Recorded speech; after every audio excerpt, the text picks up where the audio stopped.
ОТРК Чүй каналында жаңылыктар кызматы, студияда Данияр Исанов. Саламатсыздарбы? Президент Садыр Жапаров социалдык кызматкерлердин 550 жаңы штаттык бирдигин киргизүү жөнүндө жарлыкка кол койду. Алардын милдети турмуштук оор кырдаалга кабылган балдарды ар тараптуу колдоо жана коргоо болуп саналат.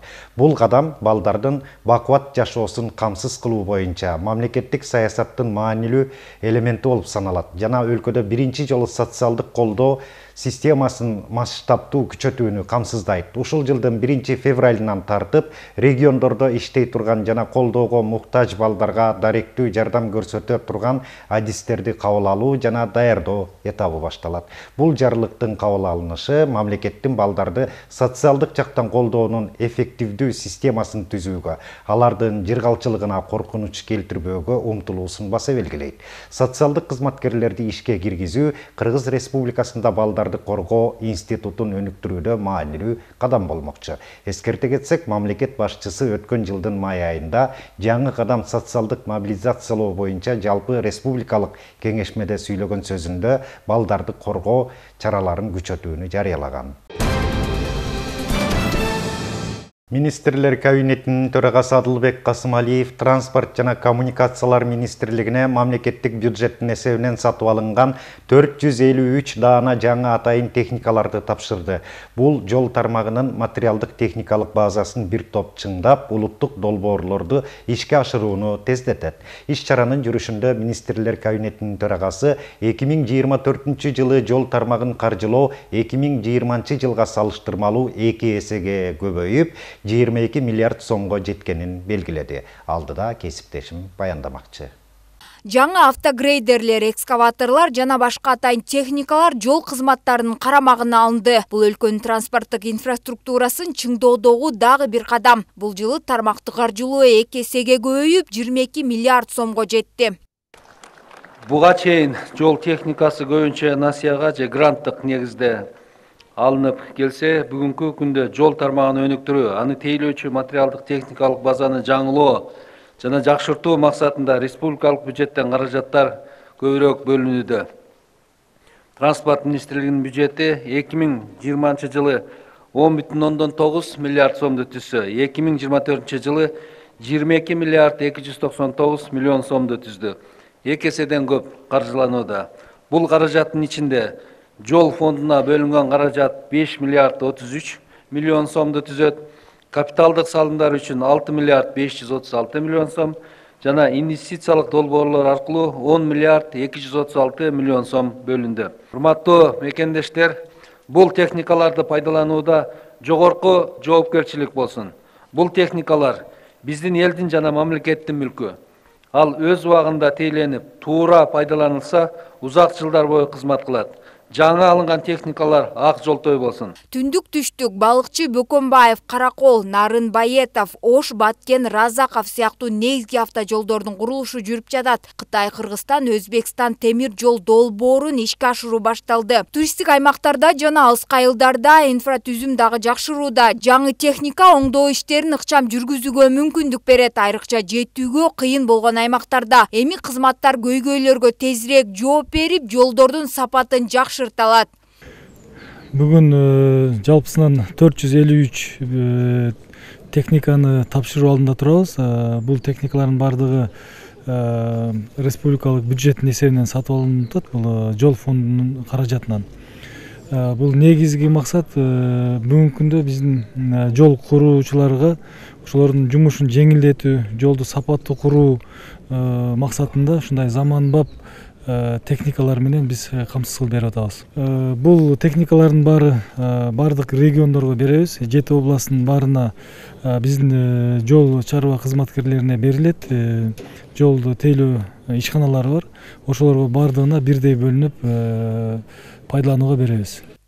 Адистер техникаларды туура пайдалануу жана кылдаттык менен мамиле кылуу жабдуулардын иштөө мөөнөтүн узартууга жана өлкөнүн жол тармагын жакшыртууга жардам берерин баса белгилешет. Жакынкы жылдары өлкөдө жолдорду активдүү куруу жана реконструкциялоо улантылат. Бул транспорттук байланышты гана жакшыртпастан жол коопсуздугун дагы жакшыртат. Ошентип өлкө бийлиги республика боюнча ыңгайлуу жүрүүнү камсыз кылуу үчүн жол тармагын модернизациялоого ниеттенүүдө.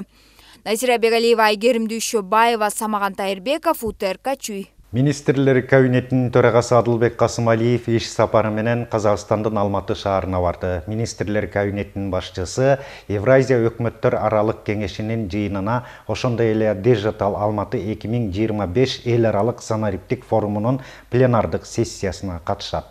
Мындан тышкары бир катар эки тараптуу жолугушуулар пландаштырылган. Бүгүн 30 январдагы жогорку кеңештин жыйынында төрага Нурланбек Тургунбек уулу Кыргыз фармация мамлекеттик ишканасы Кыргызстанды толук дары-дармек менен камсыздай албай жатканын билдирди. Өлкөбүздө дары-дармек маселеси дагы деле курч бойдон калууда. Өкмөт жакшы ой, жакшы ниет менен калкты жетиштүү деңгээлде жана арзан баада дары каражаттары менен камсыздоо максатында Кыргыз фармация мамлекеттик ишканасын түзгөн. Азыркы учурда аталган ишкана өз ишин толук кандуу жүргүзүүдө. Бирок жарандардын керектөөсүн жеткиликтүү камсыздай албай, бир топ кыйынчылыктарга тушугууда. Натыйжада эң зарыл, эң керектүү делген дары-дармектердин баасы кескин өсүп, эл арасында тынчсыздануулар өтө көп. Андыктан аткаруу бийлиги аталган маселени эске алып, дары каражаттары менен камсыздоодо башка ишканаларга да мүмкүнчүлүк бериши керек, деди төрага.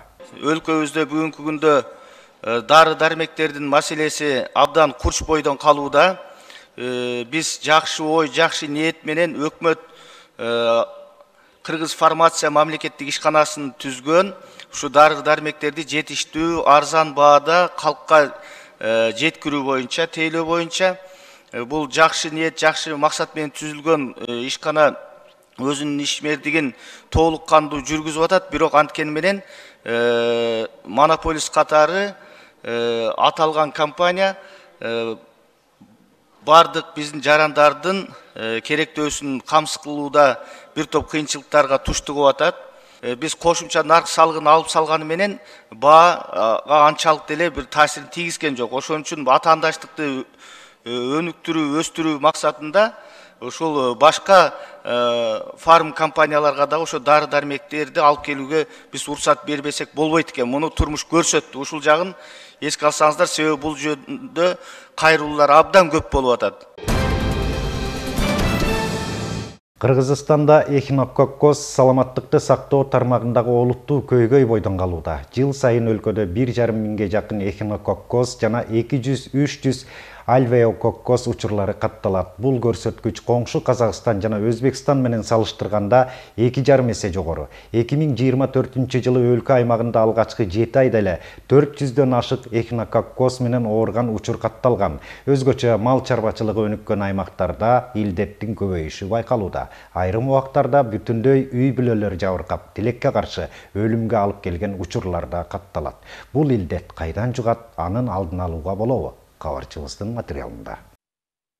Эхинококкоз адамдын организминде жылдап эч кандай белгилери жок өнүгүшү мүмкүн болгон кооптуу мите оорулардын бири. Бул илдет көбүнчө боорду, өпкөнү жана башка ички органдарды жабыркатып, олуттуу кесепеттерге себеп болушу мүмкүн. Дарыгерлер Кыргызстанда жыл сайын жүздөгөн адамдар бул коркунучтуу илдетти жуктуруп аларын айтышат. Аны дарылоого караганда алдын алуу алда канча жеңил дешет адистер. Эхинококкозго каршы күрөшүүдө жылдын башында план түзүлөт. План баарыбыз билгендей ылдыйдан өйдө катары. Республика боюнча 220 миңден ашуун ит бар. Ошого жылына 4 жолу дигилимизация иштерин жүргүзөбүз. Ал боюнча мынакей эл аралык сертификаты бар антигельминттер сатып алып, жерине региондорго жеке ветеринар врачтарга таратып беребиз. Ошол жеке ветеринар врачтар аркылуу ар бир жаран өзүнүн иттерин дигилимизациядан өткөрүш керек. Жыл сайын өлкөдө 1,5 миңге жакын эхинококкозго чалдыккан учурлар катталат. Бул көрсөткүч коңшу Казакстан менен Өзбекстанга салыштырганда 2,5 эсе жогору. Өзгөчө мал чарбачылыгы өнүккөн аймактарда илдеттин көбөйүшү байкалат. Айрым учурларда бүтүндөй үй бүлөлөр жабыркап, өлүмгө алып келген учурлар да катталып келет. Бул оорунун жанакы инкубациялык периоду деп коет. Бул инкубациялык период 5 жылдан 20 жылга чейин. Ошондуктан реалдуу картина бүгүнкү күндө чындыгында белгисиз канча адам ооруп жаткандыгы. Биз бул гана жанакы клиникалык белги берилгенден кийин медицина кызматкерлерге кайрылган учурда гана билип калып атабыз. Бул эхинококкоздун мындай айтканда чынчырчасы болот. Чынчырчасында иттер, бир эле ит эмес, бул жапай жандык жырткычтар, кашкырлар, түлкүлөрдөн жугузалат. Ошондуктан бүгүнкү күндө мисалы жайлоолордун баары булганып калганда биздин малдар барып жайлоодон ооруп келип кайра айылга түшүп, айылда ветеринар санитардык талаптарга ылайык союлбай же союлгандан кийин жанагы пораженный органдарды ошол эле учурда итке берип салса, бул кайра иттин ичинен жанагы процесс жүрүп, бир нече убакыт өткөндөн кийин ит кайра жанагы эхинококкостун жумурткасын айлана чөйрөнөгө чыгара баштайт. Адистердин маалыматы боюнча Чүй облусунда жыл сайын 25ке жакын өнөкөт эхинококкоз учуру катталат. Акыркы 5 жылда 345 бейтап диспансердик каттоодо турат. Ал эми өткөн жылы 80 кайталанган учур катталган. Анын ичинен 50сү эхинококкоз, 2 альвеококкоз. Мунун алгачкы белгилери бул белгис бул деген билинбей өтө берет. Анан качан ошол боорунда баягы ыйлакчылар пайда болуп, боору шишиген мезгилде гана биз ошолорду таап атабыз да. Булардын аз бүгүнкү күндө дарылоосу бир эле хирургиялык жол менен, ошол бооруну операция жолу менен ошол баягы ыйлакчылар кесип алып таштайт. Бул аябай коркунучтуу дарт деп эсептесек болот. Анан ошондой эле эхинококкоздун экинчи дагы түрү бул альвеококкоз. Альвеококкоздун коркунучтуу жагы айырмачылыгы бул деген онкологиялык ооруга теңдештелеп, себеби деген боор эгер ошол мите курттар, альвеококкоз мите куртун жабыркаган болсо, бул башка органдарга өтүшү мүмкүн. Эхинококкоз илдетине эхинокок деп аталган тасма курттар себепкер. Алардын жумурткалары адамга тамак аш, суу же жаныбарлар менен байланыш аркылуу кирет. Бул оорулардын негизги коркунучу дарылангандан кийин да паразиттер организмде жашоосун улантып, бир нече жылдан кийин кайра активдешиши мүмкүн. Ошондуктан бул илдет менен ооруп айыккан бейтаптар өмүр бою дарыгердин көзөмөлүндө болуп, каршы кайталанма терапиядан өтүүгө тийиш. Бүгүнкү күндө азыр алдын алуу чаралары азыр Чүй облусунда күчтөндүргөн жатат. Февраль айынан бизге пландаштырып атабыз бүт элди ошол УЗИ менен текшерип көрсөк. Негизги бул симптомдору ошол жарандарда ошол боор тарабы шишит, дагы ооруй баштайт, аппетити жоголот, алсызданат. Ошол хирургия лечение кылып чыккандан кийин бул кишилер дагы диспансердик учетто турат көп жылга чейин. Жыл сайын ошол мите куртка каршы альбендазол таблеткаларын ичип турушат. Бул деген качан ошол эгерде ооруп чыккан киши ушундай дарыланууду убагында өткөзбөгөн болсо, кайра дагы ооруп калышы мүмкүн. Бизде ошондой учурлар бар, кээ бир учурларда 3-4 жолу операция столуна жатып, ошол бооруна операция жасаган учурлар да бар. Оорунун алдын алуу үчүн төмөнкү эрежелерди сактаңыз. Жаныбарларды кармагандан кийин жана тамактанаардын алдында колду жакшылап жууңуз. Жашылча жемиштерди жана ашкөктөрдү агын суу менен жакшылап жууңуз. Ачык булактардагы сууну кайнатмайынча ичпеңиз. Үй жаныбарларын үзгүлтүксүз дегельминтизация кылыңыз. Айрыкча мыйзамсыз соода жайларында сатылган эттин ветеринардык көзөмөлдөн өтүшүнө көңүл буруңуз. Мындай эрежелерди сактоо эхинококкоздун алдын алып, калк арасында анын жайылышын азайтууга жардам берет. Дарыгерлер ооруну дарылоого караганда анын алдын алуу кыйла жеңил экендигин эскертишет. Бул илдет адамды майыптыкка алып келип, өлүмгө чейин жеткириши мүмкүн. Бирок санитардык гигиеналык эрежелерди сактоо жана алдын алуу чараларын көрүү бул илдеттердин жайылышын бир кыйла азайтууга жардам берет. Назира Бегалиева, Данияр Тилебалдиев, УТРК Чүй. Кыргызстанда баштагы шишикти нур менен кактап дарылоо ишке кирди. Бул тууралуу Улуттук онкология жана гематология борборунун директору Нурбек Букуев УТРК телеканалына маегинде билдирди. Анын айтымында буга чейин залалсыз шишик операция жолу менен алынып келсе, эми ага негиз жок. Улуттук онкология жана гематология борборунда биринчи жолу шишикти нур менен кактап дарылоо жолго коюлду. Баш мээге жасалган операциялардын бардыгы улуттук госпиталдын нейрохирургия бөлүмүндө жасалып келчү. Ал жактан операция жасатып, анан бизге химия алабыз деп келишчү. Бирок көп учурда мээде пайда болгон метастаздар же шишиктер операциядан кийин деле пайда болуп калган учурлар болгон. Эми бул жабдыкты жакшылап түшүнүп алсак эле нур менен кактап дарылоо жолу менен шишиктерди такыр жок кылууга болот дейт дарыгер. Бишкекте Афганистандан келген баңгизаттарды алуу жана таратуу каналына бөгөт коюлду. Бул тууралуу Улуттук коопсуздук мамлекеттик комитетинен билдиришти. УКМК тарабынан баңгизаттарды мыйзамсыз жүгүртүүгө каршы күрөшүү боюнча жүргүзүлүп жаткан иш-чаралардын алкагында 29 январда Аламүдүн районунун Байтик айылынын аймагында КСА аттуу Кыргыз Республикасынын жараны кармалды. Кармалган жаранды тинтүү учурунда жалпы салмагы 800 грамм кочкул жашыл жашыл түстөгү афган чарсы баңги-заты табылган. Жогоруда аталган баңги каражаттарды алуу жана таратуу каналын уюштурууга тиешеси бар башка адамдарды жоопкерчиликке тартуу максатында УКМК тергөө ыкчам иш-чаралардын тиешелүү комплексин улантууда. Ички иштер министрлиги интернет мейкиндигине мониторинг жүргүзүүдө интим кызматтарын жайылтууга байланыштуу маалыматтарды камтыган 20дан ашык интернет ресурстарды аныктады. Ведомствонун маалымдашкандай, бул сайттарда интимдик кызмат көрсөткөн кыздардын сүрөттөрү жана кызмат акысы жарыяланган. Аталган сайттардын иши мыйзам ченемдерин бузат. Анын ичинде Кыргыз Республикасында балдардын ден соолугуна, дене бой, интеллектуалдык, психикалык, руханий жана адептик өнүгүүсүнө зыян келтирүүнүн алдын алуу боюнча чаралар жөнүндө Кыргыз Республикасынын мыйзамынын талаптарын бузуу болуп саналат. Ички иштер министрлигинин кылмыш иликтөө башкы башкармалыгы тарабынан чогултулган материалдардын негизинде жогорудагы сайттарга кирүүнү чектөө боюнча мыйзамдарга ылайык чаралар көрүлөт. 2025 жылдын 17 январында Кыргызстандын аймагында интим кызматтарын жарнамалаган 23 интернет сайттардын ишине бөгөт коюу боюнча соттун чечими чыгарылды. Бул чечимди аткаруу үчүн Санариптик өнүктүрүү министрлигине караштуу байланыш тармагын жөнгө салуу жана көзөмөлдөө кызматына жүктөлдү. Ички иштер органдары тарабынан притон жана көпөлөк рейдтик иш-чаралары үзгүлтүксүз өткөрүлүп турат. Үстүбүздөгү жылдын январь айынын ортосунда аталган иш-чараларды уюштуруу учурунда Борбор калаадан 90дон ашуун сойкулар аныкталып, милицияга жеткирилген. Иш-чаранын алкагында сауналар, күнүмдүк берилүүчү батирлер, мейманканалар жана болжолдуу сойкуканалар текшерилди. Интим кызматын жарнамалаган сайттарга кирүүнү чектөө боюнча иштер улантылууда. Дзюдо боюнча тарыхый биринчи мастер-класс өтүп, ага 150дөн ашык спортчулар катышкан. Иш-чара өлкөнүн спорттук жашоосу үчүн өзгөчө мааниге ээ болду. Анткени ага дзюдонун легендалары, Кыргыз Республикасынын эмгек сиңирген спорт чеберлери, Азия оюндарынын чемпиондору катышты. Теманы кабарчыбыз улантат. Чыныгы спорт легендалары дзюдо боюнча Кыргыз Республикасынын эмгек сиңирген спорт чебери жана Азия оюндары чемпиондорунун катышуусу менен дзюдо боюнча тарыхый биринчи мастер-класс өттү. Иш-чара башталгычтардын тажрыйбалуу спортчуларга чейин ар кандай деңгээлдеги 150дөн ашык катышуучуларды чогултуп, бардык катышуучулар менен эсте каларлык тажрыйба тартууланды. Мы занимаемся, организовываем мастер-класс. Биз бүгүн жаш спортчуларга арналган мастер-классты баштадык. Башкы максат жаштарды спортко үндөө, азыркы өсүп келе жаткан муунду спорт менен тарбиялоо. Келечекте спорт залдарды куруп, шаар тургундарына шарттарды түзүп беребиз.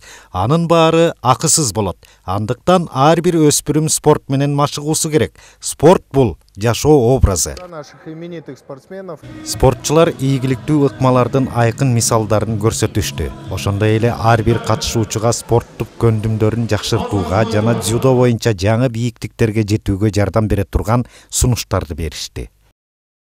Бүгүнкү иш-чара боюнча биз ошо мен жана Эрлан ошо жаңы залда, жаңы жылда ошо дзюдого салым кошуп, өзүбүздүн мамлекетибизге, өзүбүздүн сүйгөн спортубузга салым кошолу деп ошо мастер-класс өткөрөлү деп ушундай ойго келдик да. Жаш балдар келген элдин баарына өзүбүздүн билген тажрыйбабыз менен бөлүшөлү деп. Мен дзюдодо жүргөнүмө 2-жылдан бери 25 жыл болду.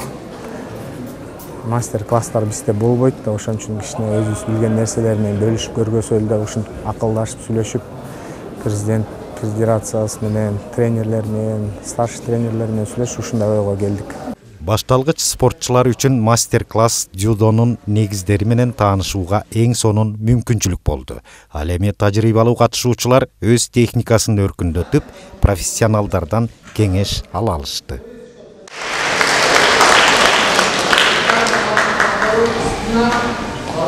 Залга 5 жашымда келгем, 5 жылдан бери катышып жүрөм. Жаңы приемдорду үйрөнүп атабыз, ийгиликтерге жетип атабыз. 7 жаштамын. Атым Элхан. Тренировка жакшы болот атат. Ошондой эле иш-чаранын маанилүү бөлүгү катышуучулардын ортосундагы спорттук достукту чыңдоо болду. Спорттогу биримдик жана өз ара колдоо атмосферасы тажрыйба алмашууга пайдалуу болду. Мындай кадам менен Кыргызстандагы дзюдонун мындан ары өнүгүшүнө өбөлгө түзөт.